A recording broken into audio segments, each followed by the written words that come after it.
Walk you through what we do at Project Favela, what these educational programs look like.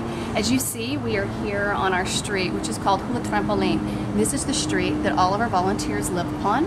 Our school is right around the corner, and you're going to be seeing some footage of our school and our students and our volunteers in action in a few minutes.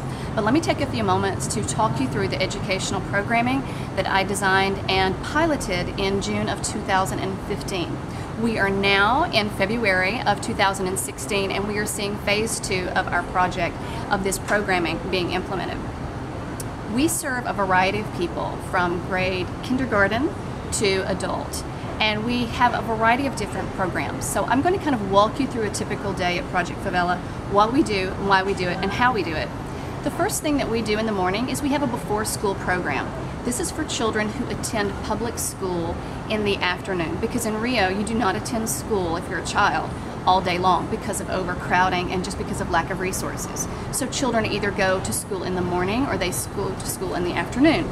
Many of these children then have nowhere to go and nothing to do, and they are often dropped off at a creche, which is the equivalent of a daycare, where they just sit and just watch movies or get in trouble. So we bring them up in the morning, they're waiting for the school bus to pick them up at noon. We bring them up in the morning for educational classes in English, in reading, and math. Those really, really important core subjects. Learning English in Rio, in all of Brazil, and especially in the favela is very critical. Many of these people, these residents of Rio, will not ever be able to go into a higher earning wage or job if they do not have the ability to speak English. So we bring these children up and we give them classes in English and math and reading. After that, we have a preschool program, which I'm quite proud of. We work with a group of 4-year-olds, 5-year-olds, and 6-year-olds who are attending a daycare, but they're not really getting a good quality educational experience. And so we are supplementing that. We are not a complete preschool on our own. We provide supplemental classes. So let me talk to you about how the preschool program works. The children come up very quietly. We have a very strict protocol in place because these children do live in a lot of chaos and a lot of noise and a lot of activity and energy, and we want to provide a climate that is much more like a haven for these children, so that they know that when they come to Project Favela classes, that it is going to be a quality learning experience where they can thrive. We know what poverty does to the brain. We know how it provides this incessant stress upon a child's ability to function cognitively. So we're really trying to combat that. So the structures are very important. Because we have a tremendous amount of turnover with our volunteers, the structure is in place so that a new volunteer can come in and they can immediately just jump right in and continue performing as previous volunteers have. So after the preschoolers come in, they come in quietly to music, they sit in the desks, and then we do some relaxation exercises. From there, we go to circle time. Circle time is a multidisciplinary activity that we're utilizing the power of storytelling. We take a book a week, we read it to them in Portuguese on the first day, on Monday. By Tuesday, we're starting to read it to them in Portuguese, but add a little English. By Friday, we're reading the book to them entirely in English because of these very dynamic reading strategies that we implement during circle time. The children are then divided into different groups. We have like a red group and a blue group and a white group. We have so many volunteers on staff that we want our children to be able to have the opportunity to get a lot of one-on-one interaction with these very dedicated volunteers who have flown halfway across the world to make a difference in their lives. So therefore, we have stations in the classroom. We have a guided reading station. We have a science center that is Montessori based. We have an English conversation center. We have a math center, and we also have a vocabulary center. So each group rotates to each of the centers depending on the day of the week. So if you're in the red group on Monday, you may go to the math center. And then on Tuesday, the red group goes to the science center, and so on and so forth.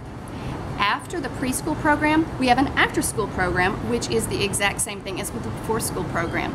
The children who go to school in the morning, they get dropped off at the daycare to stay the rest of the day until their parents can pick them up.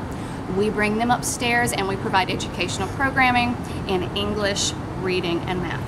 One of our newest programs that we just implemented this year is a program called Fazedores. That is Portuguese for the makerspace movement. The makerspace movement is really dynamic and it's taking off, and it's an amazing opportunity for kids to learn engineering skills for problem solving. When you live in a favela, there's many problems that have to be solved, and often these residents, the students, they don't have any engineering background. They are learning as they are doing. They are solving problems without that kind of educational experience. So maybe they've not had a science class, maybe they've never had an engineering class, but they can solve some problems just using their critical thinking skills. And that's what we're really trying to facilitate. So we've started a Fazedores program, and it is wildly successful. We bring kids in off the street who are not going to school. We blend them with kids who are downstairs in the creche. And it is this amazing opportunity for the community to come together and to learn some problem solving skills. And you're gonna see some footage of those kids in action in just a moment. Finally, in the evening hours, we provide educational classes in English to residents of the community, all completely free. And these are also wildly successful. Our volunteers come in, they establish a rapport with the community, they're teaching English, and this is one of just the highlights of the evening. It's a great way to cap off the evening of about 12 hours of educational programming here in Rosina in Rio de Janeiro, Brazil.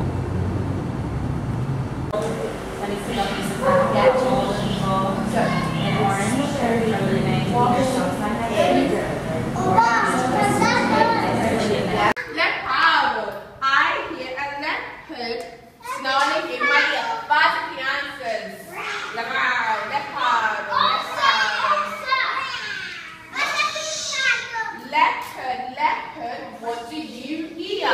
I hear, o silêncio, eu quero mais escutar, quero mais, Emily, uma fogo.